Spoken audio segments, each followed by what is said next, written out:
¿Y si te dijera que la serpiente no siempre representa al diablo en la Biblia? Lo que estás a punto de descubrir puede transformar tu forma de ver uno de los símbolos más polémicos de las Escrituras. Cuando pensamos en serpientes en la Biblia, la mayoría recuerda de inmediato a la serpiente del Edén, esa figura astuta que tienta a Eva y la lleva a pecar. O tal vez recuerdas Apocalipsis capítulo 12, versículo 9, donde Satanás es llamado la serpiente antigua. Pero, ¿es ese el único significado que tiene este símbolo? ¿O hay más de lo que parece a simple vista? En el libro de Números, capítulo 21, el pueblo de Israel murmura contra Dios y es atacado por serpientes venenosas. Muchos mueren. Entonces, el Señor le da a Moisés una instrucción sorprendente. Hazte una serpiente ardiente y ponla sobre un asta, y cualquiera que fuere mordido y la mirare, vivirá. Números 21, versículo 8. Moisés obedece. Levanta una serpiente de bronce, y aquellos que la miraban, sanaban. Aquí la serpiente ya no es símbolo del mal, sino del remedio, de sanación, de obediencia y fe. Más tarde, en el Evangelio de Juan, Jesús mismo retoma este evento y dice: y como Moisés levantó la serpiente en el desierto, así es necesario que el Hijo del Hombre sea levantado. Juan 3, versículo 14. Cristo se compara a la serpiente. No por su pecado él no tenía ninguno, sino porque, como ella, fue levantado para traer sanación y vida a los que creen. Es un símbolo de redención, de la transformación de algo temido en salvación. ¿Cuántas veces hemos rechazado algo porque parece negativo a primera vista? Dios puede usar lo inesperado, incluso lo que tememos, para hablarnos, corregirnos y guiarnos hacia la sanación. La serpiente en el asta nos recuerda que mirar con fe es el primer paso hacia la restauración. Así como el pueblo miró para vivir, hoy tú y yo estamos llamados a mirar a Cristo y vivir. ¿Habías oído alguna vez que la serpiente podía representar sanación en lugar de maldad? Otro símbolo controversial, el cuerno. ¿Será guerra o será proclamación divina? Cuando escuchamos hablar de un cuerno en la Biblia, muchos piensan en guerra, en destrucción o en el Apocalipsis. Pero, ¿y si el cuerno no fuera solo un instrumento de batalla, sino una señal del poder y la gloria de Dios? En muchas películas o predicaciones, el cuerno es visto como una alarma de juicio. Se asocia con la caída de Jericó, con el fin de los tiempos o con la aparición del anticristo. Pero en realidad, el cuerno bíblico es mucho más que un simple llamado a la guerra. En hebreo, el cuerno se llama shofar y se usaba para múltiples propósitos sagrados. Para convocar al pueblo, Éxodo 19, versículo 16. Para marcar el inicio del jubileo, Levítico 25, versículo 9. Para proclamar la victoria y la presencia de Dios, Salmo 98, versículo 6. Y sí, también para la guerra, como en Josué 6. Pero su uso principal estaba ligado a la proclamación de lo divino, la santidad y la restauración. El cuerno es un símbolo de poder espiritual, de reinado legítimo y de unción. En 1 de Samuel 16, versículo 1, Dios ordena a Samuel llenar su cuerno de aceite para ungir a David como rey. Aquí, el cuerno no proclama guerra, sino una nueva era. Llena tu cuerno de aceite y ven. Te enviaré a Isaí de Belén, porque de sus hijos me he provisto de rey. También en los Salmos, el Señor exalta el cuerno de su ungido, una expresión de autoridad celestial. Hoy, el cuerno representa la voz profética de Dios, el llamado a despertar, a consagrarse, a prepararse para lo que viene. No es solo un sonido de advertencia, es también un sonido de esperanza, de proclamación y de victoria sobre el enemigo. Cuando escuches hablar del cuerno en la Biblia, pregúntate, ¿qué quiere proclamar Dios a través de mí? ¿Es un llamado a luchar, a consagrarme o a anunciar su reinado? Continúa con nosotros y hablaremos de un símbolo cotidiano pero poderoso: el vino, bebida o pacto eterno. Cuando escuchamos hablar del vino en la Biblia, muchos piensan solo en pecado, embriaguez o prohibición. Pero, ¿y si te dijera que el vino es también un símbolo del gozo, la bendición y del pacto eterno entre Dios y su pueblo? Por siglos, muchos cristianos han asociado el vino únicamente con el pecado o el exceso. Se citan versículos como Proverbios 20, versículo 1. El vino es escarnecedor, la sidra alborotadora, y cualquiera que por ellos yerra no es sabio. Pero el mensaje bíblico completo es más amplio y profundo. Pero el vino alcanza su significado más profundo en la última cena. Esta copa es el nuevo pacto en mi sangre, que por vosotros se derrama. Lucas 22, versículo 20. Aquí, el vino ya no es bebida, sino símbolo del pacto eterno, de la redención, del amor sacrificial de Cristo. Es memoria viva. Es alianza sellada con sangre. Es promesa. El vino nos enseña que lo cotidiano puede volverse sagrado cuando se entrega a Dios. No se trata de evitar el vino, sino de entender lo que representa. El gozo que viene de una vida en pacto con el Señor. ¿Tu vida está derramándose como vino consagrado o fermentando en amargura? El vino en la Biblia no es solo advertencia, es también celebración, transformación y pacto. Sigue con nosotros y hablaremos de un elemento cotidiano que encierra poder espiritual: la sal. ¿Sabes realmente para qué la usa Dios? Cuando Jesús dijo, «Vosotros sois la sal de la tierra», ¿estaba hablando solo de dar sabor o estaba revelando un misterio espiritual mucho más profundo? En muchas enseñanzas populares, la sal se interpreta simplemente como una metáfora: dar sabor al mundo, ser buena influencia.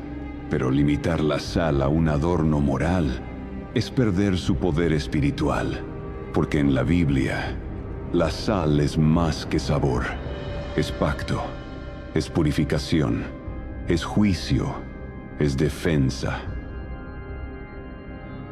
Desde el Antiguo Testamento, la sal era parte fundamental de los sacrificios.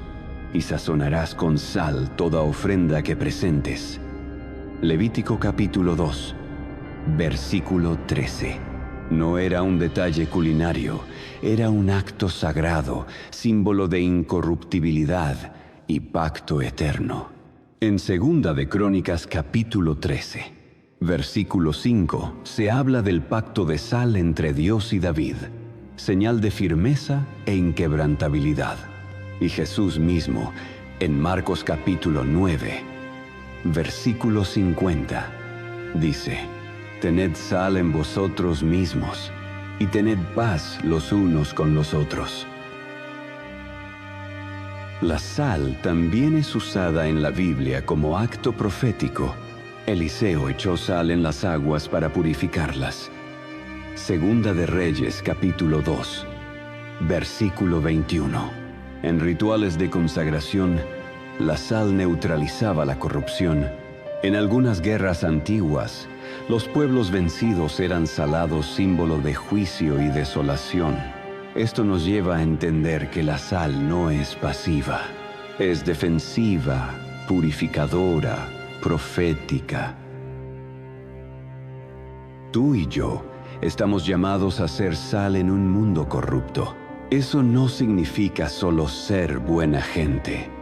Significa detener la descomposición, preservar lo sagrado y mantener firme el pacto con Dios. La sal, cuando es verdadera, arde, limpia, conserva y santifica. ¿Estás siendo esa sal viva? ¿O tu sal se ha vuelto insípida? Ser sal es ser parte activa del plan de Dios. No solo dar sabor, sino sostener la alianza con el cielo, purificar el entorno y preparar el camino del Señor. Ellas brillan. Las estrellas son solo decoración celestial o mensajes ocultos de Dios. Cuando miramos al cielo, vemos estrellas. Pero, ¿qué veía un hebreo antiguo cuando levantaba los ojos? ¿Astros al azar o señales de algo eterno? Hoy, exploraremos el verdadero significado bíblico de las estrellas, y te aseguro que no es lo que muchos piensan. Hoy, al hablar de estrellas, muchos cristianos reaccionan con cautela. Eso suena a astrología, dicen. El horóscopo, los signos, lo oculto. Y es cierto. La Biblia condena la adivinación y el uso pagano de los astros. Deuteronomio capítulo 4, versículo 19. Pero, ¿eso significa que las estrellas no tienen un papel divino? ¿O que no fueron creadas con un propósito sagrado? Desde el inicio, las estrellas están cargadas de intención divina. En Génesis capítulo 1, versículo 14, Dios las crea para señales, y para las estaciones, y para días y años. No para adivinar, sino para marcar el tiempo y ser testigos silenciosos del orden celestial. En Génesis capítulo 15, versículo 5, Dios le dice a Abraham: mira ahora los cielos y cuenta las estrellas si las puedes contar. Así será tu descendencia. Más adelante, en Daniel capítulo 12, versículo 3, los entendidos resplandecerán como el resplandor del firmamento, y los que enseñan la justicia como las estrellas a perpetua eternidad. Y en Apocalipsis capítulo 1, versículo 20, las estrellas en la mano de Cristo representan a los ángeles o líderes de las iglesias. Las estrellas en la Biblia son más que cuerpos celestes. Son símbolos de promesa, de fidelidad, de liderazgo y de gloria. Representan a los que resplandecen con la verdad, a los justos que orientan, a los mensajeros de Dios. Son también señales proféticas. La estrella que guió a los sabios hacia Jesús, el firmamento que declara la gloria de Dios. Salmo 19, versículo 1. Hoy tú y yo estamos llamados a ser como esas estrellas, no para brillar por ego, sino para guiar a otros hacia la luz de Cristo. La verdadera estrella no busca ser adorada, sino señalar a quien merece la gloria. ¿Estás brillando? ¿Estás orientando? ¿O tu luz está siendo opacada por las distracciones del mundo? Las estrellas no son enemigas de la fe. Son parte del mensaje celestial. Dios habla también a través del cielo, si sabes mirar con ojos redimidos. Exploraremos un símbolo ardiente y poderoso: el fuego. ¿Es solo juicio o también gloria? Cuando pensamos en el fuego bíblico, muchos imaginan destrucción, juicio y el infierno. Pero, ¿sabías que el fuego también es símbolo de gloria, de presencia divina y de purificación? Hoy, descubriremos cómo este símbolo encierra una verdad más profunda y poderosa. El fuego, en muchas enseñanzas modernas, se relaciona casi exclusivamente con castigo. El infierno como lago de fuego. Apocalipsis capítulo 20, versículo 15. Sodoma y Gomorra. Génesis 19. El juicio final y el fuego eterno. Pero esta visión parcial ignora algo esencial. En la Biblia, el fuego no solo destruye, también santifica. El fuego acompaña los momentos más sagrados en la historia bíblica. En Éxodo 3, Dios se le aparece a Moisés en una zarza ardiente que no se consume. En Éxodo 19, el monte Sinaí humea porque el Señor desciende en fuego. En Primera de Reyes, versículo 18, el fuego de Dios cae del cielo para consumir el sacrificio de Elías. Y en Hechos 2, el Espíritu Santo se manifiesta con lenguas de fuego. No es castigo, es presencia. El fuego representa la presencia purificadora de Dios, su gloria y su santidad. En Isaías 6, el profeta tiene una visión del trono celestial, y un serafín toca sus labios con un carbón encendido. He aquí que esto tocó tus labios, y es quitada tu culpa, y limpio tu pecado. El fuego aquí no destruye a Isaías, lo purifica. En Malaquías capítulo 3, versículo 2, se habla de Dios como fuego purificador del orfebre. El fuego revela, limpia, transforma y prepara para el llamado. El fuego de Dios en tu vida puede sentirse intenso, puede confrontar, puede doler, pero no viene a destruirte, sino a refinarte. ¿Estás permitiendo que el fuego de su presencia consuma lo que sobra? ¿O estás huyendo del proceso que te purifica? El fuego de la Biblia no es solo juicio, es también amor que consume lo falso. Es presencia viva que transforma corazones. No te alejes. Ahora hablaremos del león, símbolo del enemigo o del Rey de Reyes. El diablo anda como león rugiente. Esa frase ha marcado la forma en que muchos ven al león en la Biblia. Pero, ¿y si te dijera que el león también representa al Mesías? Hoy descubriremos por qué este símbolo es uno de los más poderosos y gloriosos de toda la Escritura. Muchos cristianos al escuchar león piensan inmediatamente en 1 de Pedro capítulo 5, versículo 8, vuestro adversario el diablo, como león rugiente, anda alrededor buscando a quien devorar. Y es cierto, el texto advierte del enemigo con esta imagen, pero detenernos ahí es perder la otra cara de este símbolo. El león aparece desde el principio como símbolo de realeza y fuerza.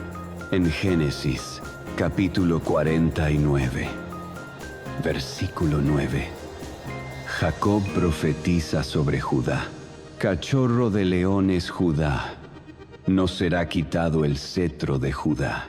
Y en Apocalipsis, capítulo 5, Versículo 5. Uno de los versículos más majestuosos leemos: He aquí, el león de la tribu de Judá, la raíz de David, ha vencido. Aquí, el león no es amenaza, es Cristo triunfante. El león es símbolo de autoridad, reinado y protección divina. Cuando se aplica a Cristo, representa su poder invencible, su justicia y su valentía. El mismo rugido que causa temor al enemigo es consuelo y refugio para su pueblo. No todos los leones devoran, algunos defienden el trono eterno. ¿Cómo vemos a Cristo hoy? ¿Como un cordero indefenso o como el león de Judá? Ambos son ciertos. Él fue inmolado, pero también venció. Y si Él es león, entonces tú y yo somos parte de su manada real. Estamos llamados a vivir con valor, con identidad, con la certeza de que nuestro Rey ruge por nosotros. El león en la Biblia nos recuerda que la autoridad final pertenece a Cristo, que el mismo rugido que juzga también protege, y que tú no caminas solo. El león de Judá va contigo. Gracias por acompañarme en este video. Si estos símbolos te han revelado verdades nuevas, suscríbete y comparte. Muy pronto, más series sobre símbolos, parábolas y profecías bíblicas.